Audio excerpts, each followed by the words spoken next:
Olá pessoal, tudo bem? Eu sou Marcos Bressan e essa é mais uma videoaula do Projeto Vai. Eu vou dar continuidade às aulas sobre o PIC 16F628, mas dessa vez com o assunto memórias e endereçamento. Vamos lá. Bom, esse PIC possui três tipos de memória. Memória de programa, a E2PROM e a memória RAM. Na memória de programa é onde todas as instruções que serão efetivamente executadas pelo PIC serão gravadas. Então, por exemplo, suponha que você precise receber um dado por comunicação serial e acender um LED de acordo com o valor desse dado. Essas instruções elas vão estar todas escritas na memória do programa. A memória do programa é um tipo de memória flash, assim como indicado por esse F aqui no meio da nomenclatura do CI. Memórias flash são memórias não voláteis, ou seja, você escreve o seu programa e os dados não são apagados quando a alimentação do PIC é cortada ou quando o PIC sofre algum tipo de reset. Bom, a memória de programa do PIC 16F628A possui 2.048 posições de 14 bits. Ou seja, são 2.048 localidades para você escrever suas instruções, cada uma com 14 bits de informação. A maneira que esses bits são escritos, que eles são preenchidos na memória de programa, depende somente da instrução. Por exemplo, quando você escreve essa instrução no seu programa, moveLW.3, essa função ela vai colocar o decimal 3 no seu registrador W, ok? Mais tarde a gente vai falar sobre o registrador W. Então, assim que a linguagem ela é montada, esse código é gerado e quando você grava o seu programa no seu PIC, é esse código que vai estar gravado na memória de programa. Então, de fato, você não precisa saber como esses bits estão sendo escritos. O próprio assembler ele vai ser responsável por converter essa instrução, que é um mnemônico, para a linguagem binária, que tem 14 bits. Já a memória E2PROM é um tipo de memória diferente da memória de programa, só que também ela é regravável e não é volátil. Ou seja, como essa memória não é volátil, ela não é perdida quando o microcontrolador sofre um tipo de reset ou é desligado. E já que não é uma memória de programa, ela pode ser realmente usada durante a execução do PIC. Então, ela é frequentemente empregada em logs de operações ou para guardar dados importantes que você deseja que permaneçam no PIC. Ela possui 128 posições, cada uma com 8 bits. Em outras palavras, são 128 bytes de informação que você pode armazenar na memória EPROM. Por último, mais ou menos importante, temos a memória RAM. Nesse PIC, a memória RAM é uma SRAM, ou seja, ela possui a característica de ser muito rápida, porém volátil. Em outras palavras, assim que você desliga o PIC, a informação que estava nessa memória é perdida porque ela não se mantém sem alimentação. As unidades de armazenamento da memória RAM são os registradores. Cada um contém 8 bits de informação e eles são divididos em dois tipos. O primeiro deles são os registradores de finalidade específica e o segundo, os registradores de propósito geral. Os SFRs, eles normalmente guardam informações de execução do programa, ou então eles são usados para habilitar, configurar e manipular o funcionamento de periféricos, interrupções, entradas e saídas.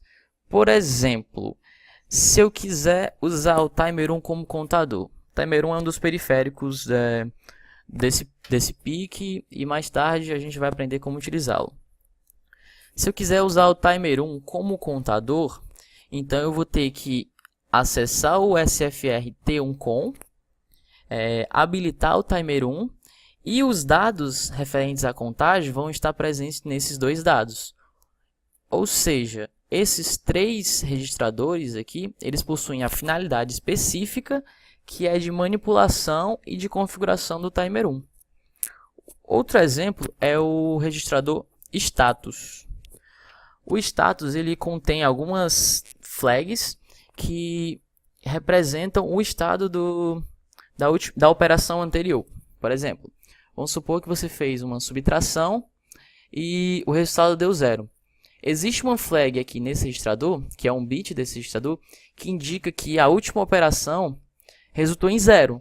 Então, basta acessá-la, que quando essa flag estiver setada, você vai saber que a última operação resultou em 0.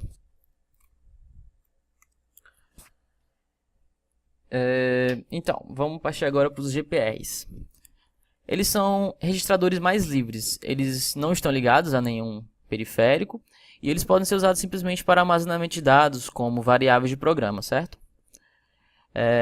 Justamente para não desconfigurar um periférico, está utilizando um espaço que pode ter seus dados apagados. Por exemplo, se você gravar alguma coisa no registrador status, você vai acabar perdendo esse dado, porque à medida que você realiza operações no seu programa, as flags vão modificar aquele dado e não é bem isso que a gente deseja, ok?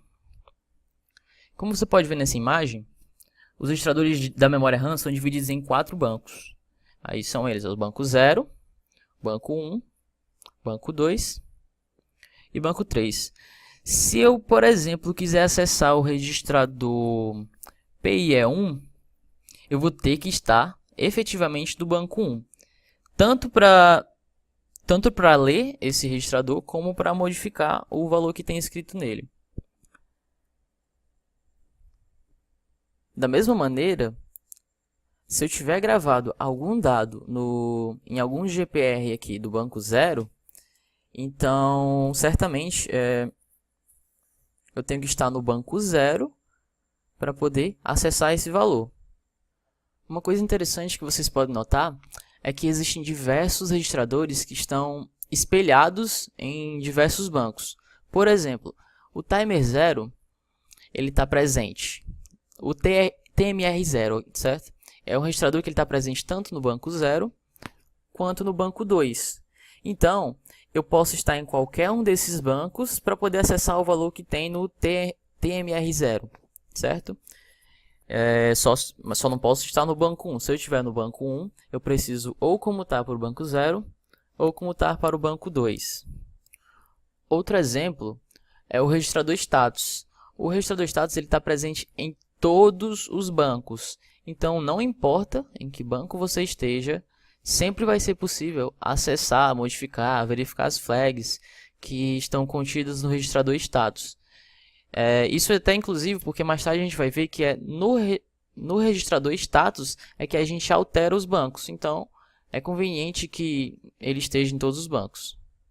Já para os registradores de propósitos gerais, esses últimos 16 bytes aqui, eles estão espelhados em todos os bancos. Então, da mesma maneira que o registrador status, eu posso estar em qualquer um desses bancos, que vai ser sempre possível acessar esses 16 bytes.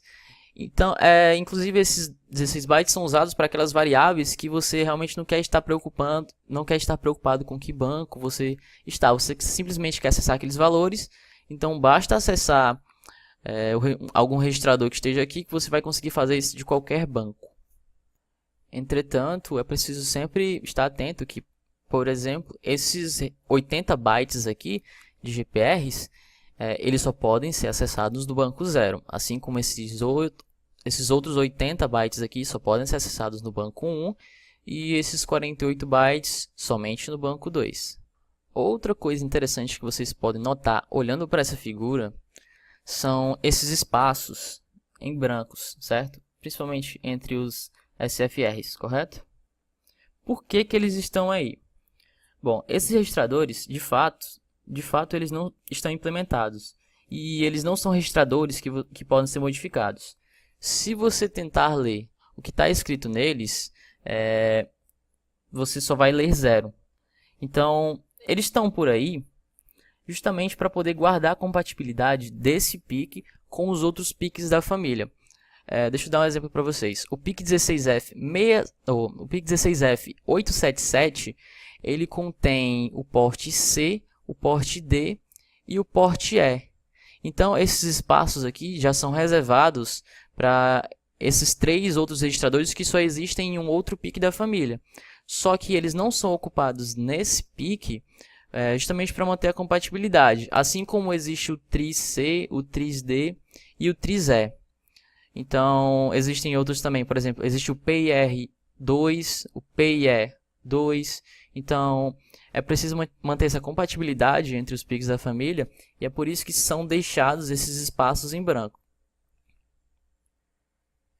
Outra coisa, como vocês podem notar nessa imagem, a gente tem muitos espaços para GPR. Então, nesse banco 0, a gente tem 80 mais 16 que são compartilhados com todos os bancos. A gente tem mais 80 GPRs aqui e 48 no banco 2. No banco 3 a gente não tem nenhum GPR que só pertence a ele. E notem também que os SFRs que estão presentes no banco 2 e no banco 3, eles já estão espelhados ou no banco 0 ou no banco 1. Por isso que normalmente não é preciso a gente comutar para o banco 2 para o banco 3. Nesse PIC, a gente costuma ficar só no banco 0 e no banco 1. A não ser que você precise acessar esses GPRs aqui no banco 2. Só que aí você vai ter que ter ocupado bastante espaço para realmente necessitar desses 48 bytes que estão presentes aqui. Bom, pessoal, eu espero ter sido claro. Eu vou voltar em breve com videoaulas desse mesmo assunto, então fiquem atentos. Obrigado pela visualização e bons estudos.